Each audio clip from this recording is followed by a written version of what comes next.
अस्सलाम वालेकुम। आज की इस व्लॉग के अंदर आपको मैं तमाम तर वो स्टोरी बताने जा रहा हूँ जो दुबई में होने वाला $25 मिलियन की कीमत का पिंक हीरा चोरी हुआ और फिर उसी ही दिन 8 घंटे की तगदो और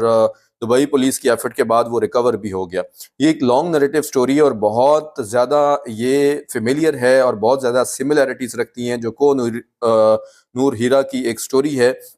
जो हमारे पास कोह-नूर हीरा की चोरी और उससे रिलेटेड जो बहुत सारी मिथ्स पाई जाती हैं, वो तो चलें हमने सिर्फ स्टोरी सुनी है, लेकिन ये एक्चुअल में एक वाक़या हुआ है और बहुत लंबा-चौड़ा इसके पीछे गेम था। इस सारी डिटेल और फैक्ट्स को सुनने के लिए आप मेरे साथ रहिए, बेल के आइकन को आप दबा दीजिए और उसके साथ-साथ इस चैनल को भी सब्सक्राइब कर लीजिए ताकि इस तरह की आने वाली वीडियोज़ भी आप आसानी से देख सकें और सबसे पहले वो आपके पास जाएँ। तो चलिए अब वापस आते हैं हमारी स्टोरी के ऊपर। तो इस स्टोरी के अंदर दोस्तों हुआ क्या कि ये एक जोरी था, एक हीरा फरोश था जिसने हीरा बेचना था। वो यहाँ पे दुबई में आया, उसके पास 25 मिलियन अमेरिकन डॉलर की कॉस्ट का एक हीरा पिंक डायमंड था, जो कि वो यहाँ पे सेल करना चाहता था। जब यहाँ पे 2-3 ऐसे लोग थे, जब उनको ये पता चला कि भाई ये हीरा सेल होने वाला है और इसकी प्राइस ये है, तो उन्होंने उसकी बैकडोर प्लानिंग स्टार्ट कर दी। वो उसकी रैकिंग कर रहे थे और कंप्लीट डिटेल के साथ उसकी हर चीज़ को और हर मोमेंट को नज़र उस पे रखी हुई थी और देख रहे थे।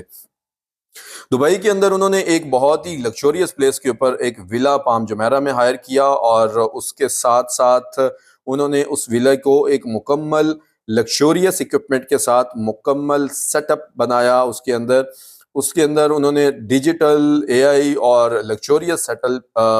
सेटअप लगाने के बाद उस बंदे के साथ बातचीत की कि जी हम हीरा आपका ख़रीदना चाहते हैं। चूँकि वो सेल करने वाला था, उसने ज़ाहिर इधर-उधर कॉन्टैक्ट भी किए हुए थे कि मुझे ये सेल करना है। तो जब वो उन्होंने ये जो डकैती करने वाले लोग थे, उन्होंने जब इसका पूरा प्लॉट बना लिया, वो उन्होंने पाम जुमेरा के अंदर एक विला लिया, विला के ऊपर उन्होंने पूरा इन्वेस्टमेंट किया, ये शो ऑफ करवाया कि वो बहुत ही अमीर तरीन बंदे हैं और उनके पास जो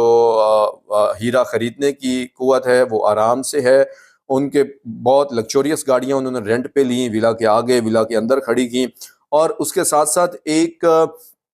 जौहरी बंदा जोरी जो डायमंड को देखने वाला और उसको ऑब्जर्व करने वाला भी उन्होंने एक हायर कर लिया, ताकि उसके सामने वो डायमंड्स की खसूसियात और डायमंड्स के जितने भी बैकड्राफ होते हैं, जितना भी उसका नेगेटिव एस्पेक्ट्स होते हैं और गुड एस्पेक्ट्स होते हैं, वो सामने उसके सामने एक्सप्लेन किया जा सके जो हीरा बेचने वाला था, ताकि उसको ये एतमाद दिलाया जा सके कि हीरा जो ख़रीदने वाले हैं वो ओरिजिनल बंदे हैं, वो कोई फेक बंदे नहीं हैं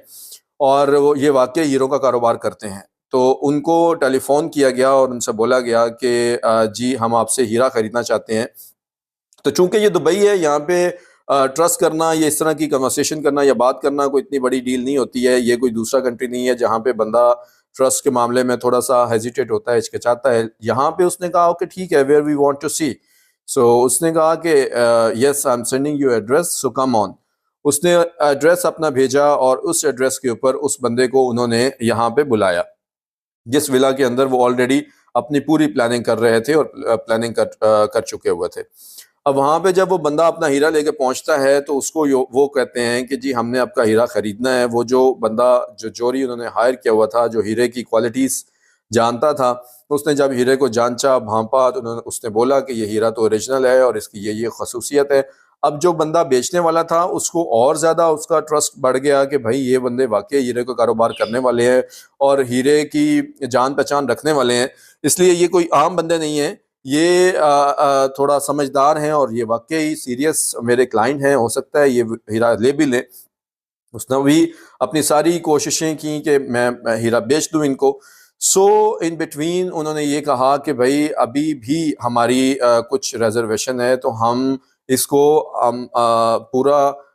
टेस्ट करवाना चाहते हैं, इसकी बायो करवाना चाहते हैं, तो हमें ये हीरा अभी आपको देना होगा ताकि हम इसको प्रॉपर इसका फोरेंसिक करवा सकें, इसका बायो करवा सकें और फिर उसके बाद हम इसकी डील कन्फर्म करते हैं। तो उन्होंने कहा कि ओके फाइन नो प्रॉब्लम। अब दुबई था, दुबई के अंदर लोगों को मैंने पहले भी बताया है कि ट्रस्ट करना इतना कोई मामूली सी बात है, इतना कोई बहुत हाई-फाई काम नहीं है, जैसे कि अदर्स कंट्रीज़ के अंदर ये होता है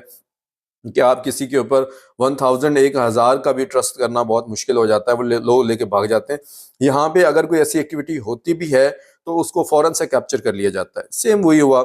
उन्होंने उससे हीरा इस मद में लिया कि हम इसका बायो और फोरेंसिक करवाने लगे हैं, और जब ये हम एक बार कंप्लीट कर ले, हमें ये कंफर्मेशन हो जाए कि ये हीरा जो है ये वाकई ओरिजिनल है, तो उसके बाद हम आपके साथ डील करते हैं। उसने कहा ओके। वो हीरा लेके वहां से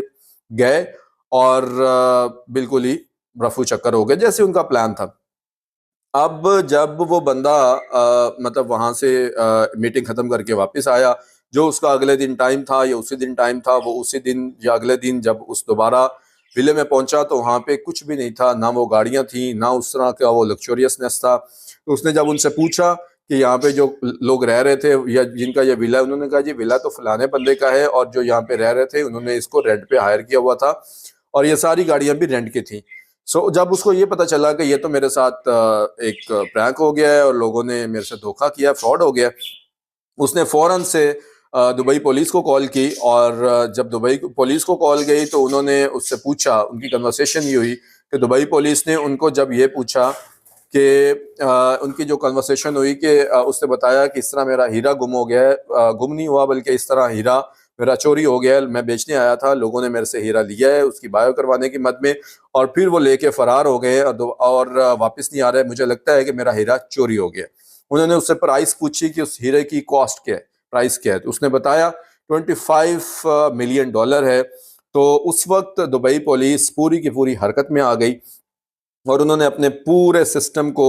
एक बार अलर्ट किया और अपनी पूरी फोर्स लगा के सिर्फ 8 घंटों के अंदर अंदर ना सिर्फ वो हीरा बरामद किया बल्कि उन तीनों चोरों को भी पकड़ लिया। अब उन चोरों के साथ क्या होता है, ये यहाँ के बहुत सख्त कानून है, वो तो अब बाद में देखा जाएगा। लेकिन आप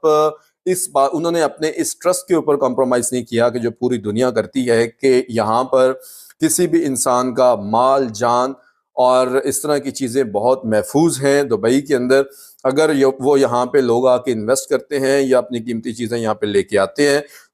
तो वो और दुबई के किंग और दुबई के प्रिंस बार बार जो ये कहते हैं कि भाई हमें ऐसा कंट्री चाहिए जहाँ पे रात को भी औरत अगर अकेली जा रही हो तो उस वो कॉन्फिडेंट के साथ जाए कि मेरी तरफ किसी ने उंगली नहीं करनी। और अगर यहाँ पे बहुत सारी ज्वेलरी पहन के लोग लड़कियां निकल आती हैं तो भी उनको ये ट्रस्ट होता है कि, या उनको ये पूरा कॉन्फिडेंस होता है कि हमें किसी ने देखना भी नहीं है, छीना तो बहुत दूर की बात है। तो ये चीज़ दुबई पुलिस ने प्रूव की और दुबई को भी ये कहा जाता है कि उसने भी अपने निज़ाम को इस तरह का बना के रखा हुआ है कि यहाँ पे अगर लोग ट्रस्ट करते हैं तो वो ट्रस्ट को उनका वो बुरुकार रखता है और उनके ट्रस्ट पे पूरा उतरता है। दोस्तों, ये पूरी एक स्टोरी थी जिसके एवज दुबई पुलिस ने अपने ट्रैक रिकॉर्ड को मेंटेन रखते हुए दुबई इंतज़ामिया ने भी इस मसले को हल किया और ये हीरा अपनी पूरी उसी शेप के अंदर जिस शेप से में चोरी किया गया था उसी तरह एज इट इज़ उस जिस बंदे से चोरी हुआ था उस बंदे को वापस किया और चोरों को भी पकड़ लिया गया। आज की ये स्टोरी थी। अगली स्टोरी के लिए मेरे साथ रहिए। दोबारा से बता रहा हूँ, बेल आइकन को आप प्रेस कर दीजिए और सब्सक्राइब कर लीजिए ताकि इस तरह की स्टोरीज आपको मिलती रहे। Thank you.